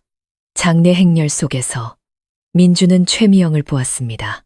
초췌한 얼굴의 그녀는 조용히 행렬의 맨 끝에 서 있었습니다. 눈이 마주치자 그녀는 고개를 숙이며 눈물을 흘렸습니다. 그녀는 할머니의 영정 앞으로 다가와 무릎을 꿇고 오열했습니다. 할머니, 용서를 빌러왔습니다. 제가 1000번 1000번 죽을 죄를 지었습니다. 다음 생이 있다면 그때는 꼭 할머니의 손녀로 태어나 평생을 모시겠습니다. 그 모습을 본 사람들은 더 이상 그녀를 미워하지 않았습니다.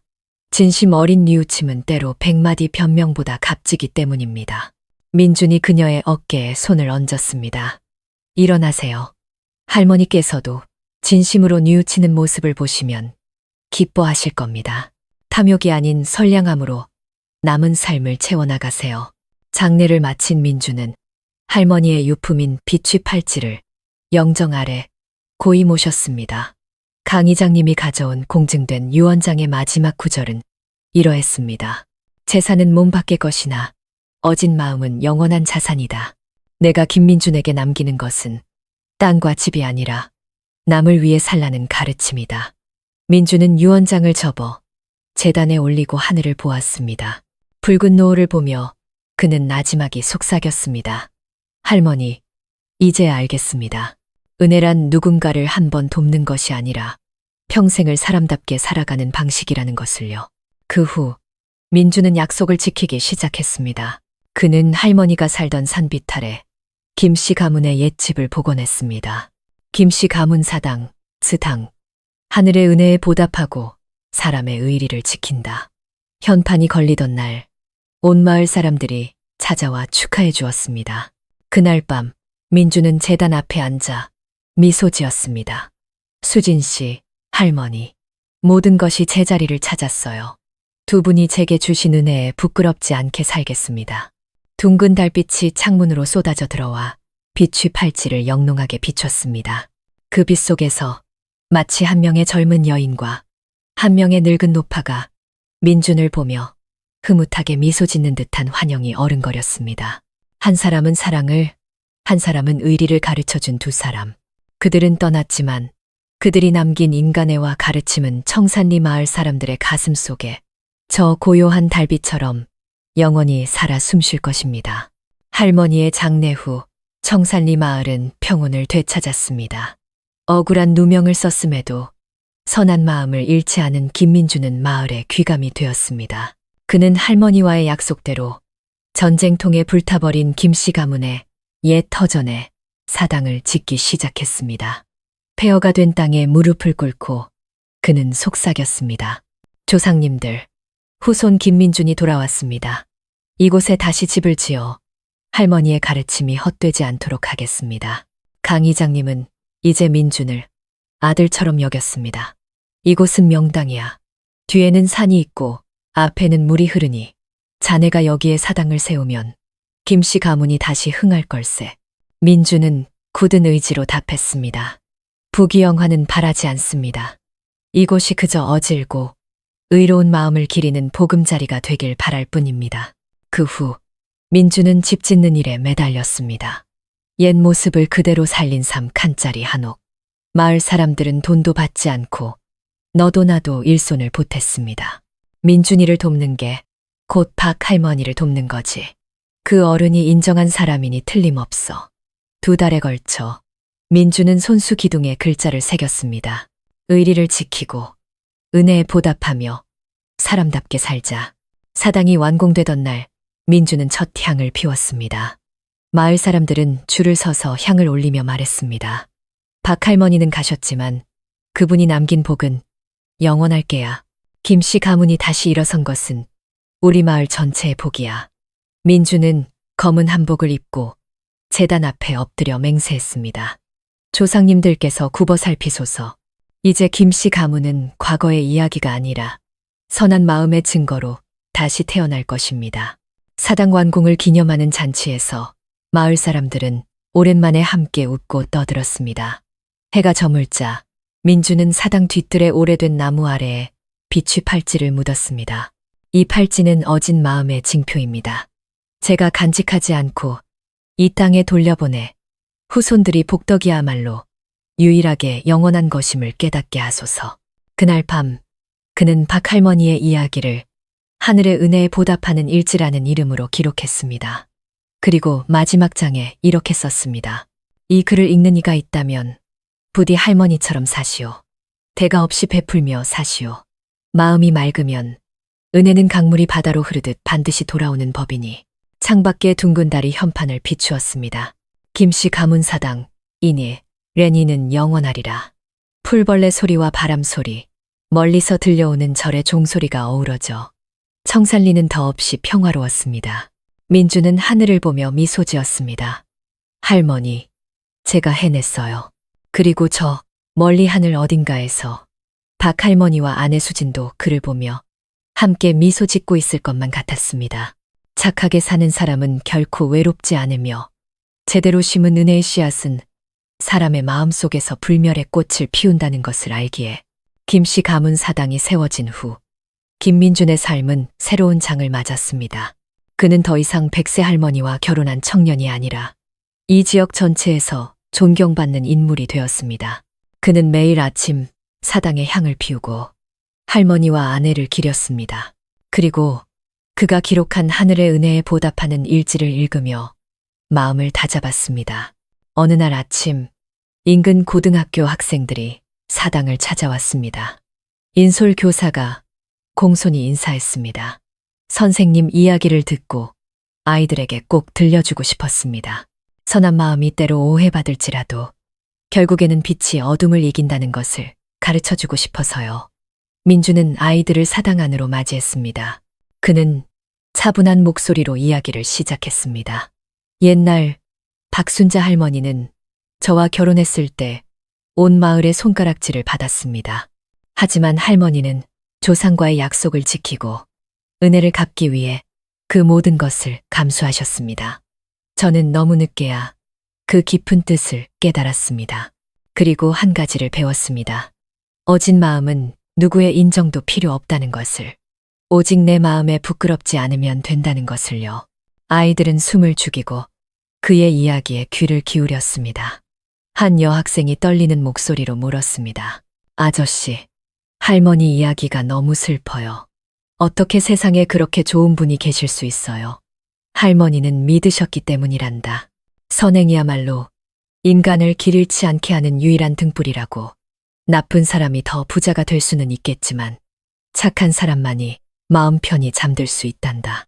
그날 오후 민주는 할머니의 묘를 찾았습니다. 세상의 은혜에 보답하니 박순자, 여기 잠들다. 그는 묘비의 먼지를 닦으며 속삭였습니다. 할머니, 이제 모두가 할머니의 뜻을 알게 됐어요. 할머니는 진정으로 의로운 분이셨다고 모두가 이야기해요. 편히 쉬세요. 그 후로 사당은 사람들의 발길이 끊이지 않았습니다. 사람들은 박 할머니와 민준의 이야기가 현실 속의 동화 같다고 말했습니다. 그는 그저 웃으며 답했습니다. 동화는 없습니다. 그저 자신의 마음을 지킬 줄 아는 진짜 사람들이 있었을 뿐입니다. 어느 날 저녁, 교도소에서 조기 출소한 최미영이 사당을 찾아왔습니다. 그녀는 예전보다 수척해졌지만 눈빛은 평온했습니다. 선생님, 할머니께 향 하나 올리러 왔습니다. 이제는 저도 바르게 살고 싶습니다. 할머니께서도 기뻐하실 겁니다. 할머니를 자랑스럽게 해드리는 삶을 사세요. 그녀는 눈물을 흘리며 돌아섰습니다. 민주는 그녀의 뒷모습을 보며 용서야말로 모든 상처를 아물게 하는 유일한 길임을 다시 한번 깨달았습니다. 시간이 흘러 사당 한쪽에는 할머니의 말씀이 새겨진 나무판이 세워졌습니다. 남이 내게 베푸는 애는 잊지 말고 내가 남에게 베푸는 애는 잊어라. 민주는 그 글을 볼 때마다 마음이 더 단단해지는 것을 느꼈습니다. 그는 돈은 없었지만 믿음과 사람의 정으로 부유했습니다. 그리고 그것이 헛되지 않은 삶이라 믿었습니다. 어느 별이 총총한 밤, 민주는 툇마루에 앉아 차를 마셨습니다. 그는 미소 지으며 중얼거렸습니다. 할머니께서 피우신 의리의 불씨, 제가 영원히 지키겠습니다. 저 멀리 산마루에서 달빛이 마치 대답이라도 하듯 고요히 그를 비추고 있었습니다. 몇 년 후 박순자 할머니와 김민준의 이야기는 TV 프로그램을 통해 전국에 알려졌습니다. 청산리는 어진 마음의 마을이라 불리게 되었습니다. 어느 날 촬영을 위해 방송국 사람들이 찾아왔습니다. 머리가 희끗해진 강 이장님이 말했습니다. 민준아, 옛날에는 모두가 너를 의심했지만 이제는 모두가 너를 자랑스러워하는구나. 정직하게 산 사람에게 주어지는 가장 큰 상이지. PD가 민준에게 물었습니다. 온 세상이 오해할 때 어떻게 그렇게 굳건히 버틸 수 있었습니까? 민준은 카메라를 보며 차분하게 말했습니다. 선한 마음은 짓밟려도 결국에는 싹을 틔운다고 믿었기 때문입니다. 박 할머니께서는 베푸는 것은 증명하기 위함이 아니다 라고 하셨습니다. 처음에는 몰랐지만 할머니가 돌아가시고 나서야 깨달았습니다. 내가 진심이면 하늘이 대신 증명해준다는 것을요. 그는 촬영팀을 데리고 산 정상으로 올라갔습니다. 그곳에는 은, 이, 인, 옌, 심, 네 글자가 새겨진 비석이 서 있었습니다. 이 네 글자를 새긴 이유는 무엇입니까? 사람의 마음에 의리가 남아있으면 세상에는 인정이 남고 사람이 은혜를 기억하면 하늘은 복을 내려준다는 것을 잊지 않기 위함입니다. 몇 달 후 이니에시아띠라는 제목의 다큐멘터리가 전국에 방송되었습니다. 이야기는 수많은 사람들을 울렸고 사람들은 청산리를 찾아와 삶의 믿음을 되찾아갔습니다. 한 인터뷰에서 민주는 이렇게 말했습니다. 저는 유명해지고 싶지 않습니다.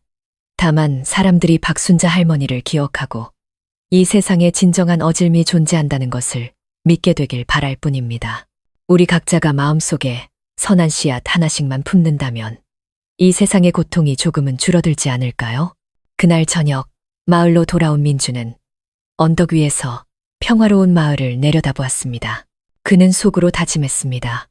할머니, 저는 명예 대신 이 평온한 마음을 가지고 돌아왔습니다. 할머니의 가르침대로 저는 산 위의 나무처럼 바람이 거셀수록 더 깊이 뿌리내리겠습니다. 산 아래 저녁 노을이 비석의 네 글자를 황금빛으로 물들이고 있었습니다.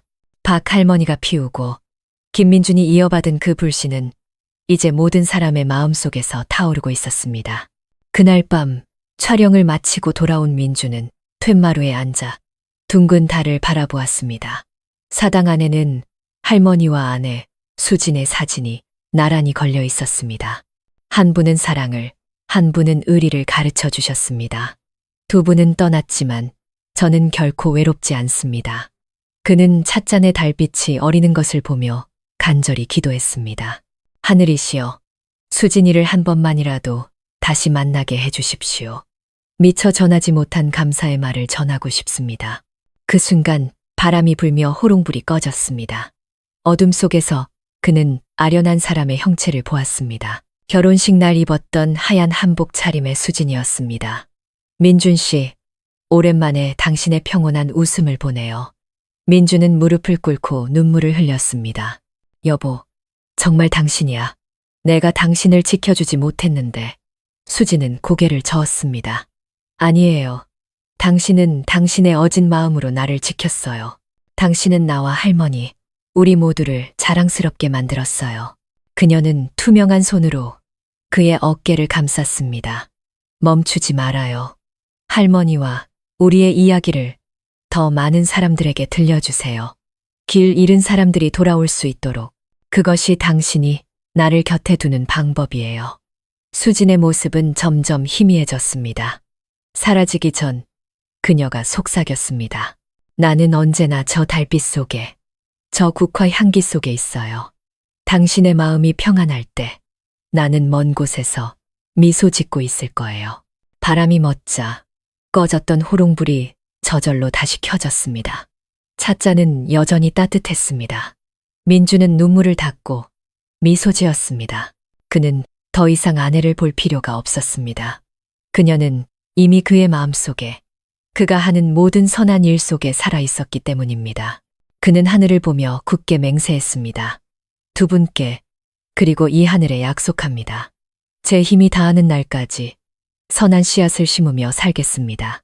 10년 후 청산리는 몰라보게 변했지만 여전히 평화로웠습니다. 집집마다 사람이 마음에 어질물 품으면 하늘이 복을 내린다는 할머니의 말씀이 걸려 있었습니다. 머리에 서리가 내린 김민주는 여전히 사당을 지키며 살았습니다. 어느 가을날 그는 사당을 찾은 아이들에게 옛 이야기를 들려주었습니다. 옛날에 나는 오해받고 비난받았지만 할머니는 나를 믿어주셨다. 할머니는 내게 가르쳐 주셨지. 선한 마음은 증명이 필요한 게 아니라 부끄럽지 않으면 족하다고. 그 가르침으로 나는 나 자신을 되찾았단다. 한 아이가 물었습니다. 아저씨, 누가 아저씨에게 나쁜 짓을 하면 용서할 수 있어요? 용서하지 않으면 내 마음이 평생 감옥에 갇히게 된단다. 용서는 있는 것이 아니라 불을 털고 앞으로 나아가는 것이지. 미움은 사람을 어둠 속에 살게 하지만 너그러움만이 빛으로 나아가는 길을 열어준단다. 그날 오후 민주는 산 정상의 비석을 찾아 품에서 비취 팔찌를 꺼냈습니다. 그는 비석 아래 작은 구덩이를 파고 팔찌를 묻으며 속삭였습니다. 할머니, 이제 이 팔찌를 땅에 돌려드립니다. 어진 마음의 빛은 물건이 아니라 사람에게 깃드는 것임을 후손들이 깨닫게 하소서. 몇 년 후 김민주는 잠을 자다 평온하게 세상을 떠났습니다. 그는 하늘의 은혜에 보답하는 일지에 마지막 글을 남겼습니다. 이 글을 읽는 이가 있다면 부디 선한 씨앗을 계속 심어주시오. 작은 선행이라도 망설이지 마시오. 미소 한 번, 감사 한마디, 작은 도움 하나가 바로 이 세상을 비추는 진짜 빛이니. 남을 위해 살 때 우리는 결코 죽지 않소.